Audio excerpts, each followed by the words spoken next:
Hey guys, what's up? This is where we left off yesterday. White just played the move d6, and, this puts black in a horrible bind. This bishop on b8 is horrible. This bishop on d7 is horrible. White's pawns are right in black's throat.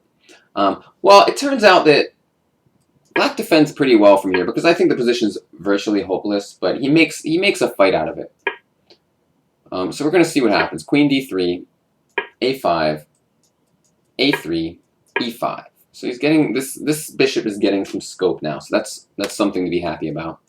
Knight h4, pawn takes, bishop a7. Now this bishop is getting some scope.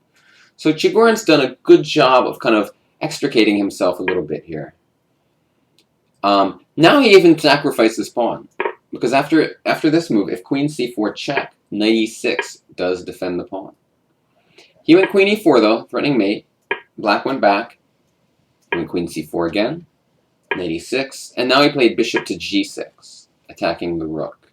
The idea now is if rook f8, bishop f5 just wins, because the knight's under attack, and the bishop on c5 is defended by that knight. So after bishop g6, black just went queen to b6, a nice defensive try, because if bishop takes rook, we have bishop takes f2 ideas. White played rook to e2, though, and black played rook on e to b8. By the way, they were not that great at exchange sacrifices back then. If they were, he would have found this move, queen to b5.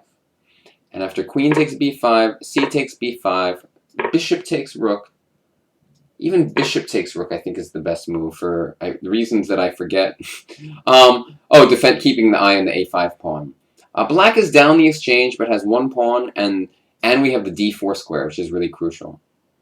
And black actually has some decent chances here. I think Houdini says black's fine. So, interesting defensive attempt. And he could have fought back from that tough position if he found it. But instead, as was typical back then, they held on to the material. He went rook on e to b8. And this caused him some trouble. Rook b2 was played. Bishop f5. King f7, rook back to e2, queen a6, queen to g4. And now the pieces are coming fast. Knight f4, though. A tricky little move, because if bishop takes d7, knight takes e2 check. And now this is your puzzle for the day. White to move. What would you play here? Pause your video, as always. Alright, Steinitz found a finishing blow that was very nice here. He didn't take the bishop because the knight e2 check, as we said. But he found this move, rook takes e5, sacrificing the rook. And after pawn takes, bishop takes. He's down a rook, but black is in huge trouble. His king is wide open. All the defensive pieces, they're nowhere to be found on the king side. They're all the way on the queen side. We're threatening queen takes g7, bishop takes bishop, queen takes knight, bishop takes knight. We're threatening too many things. There's just no way to stop it. He played the move g5. And white played a nice move, bishop g6. Because if knight takes g6, queen d7 will lead to a fast mate. After something like this. Let me find the best way.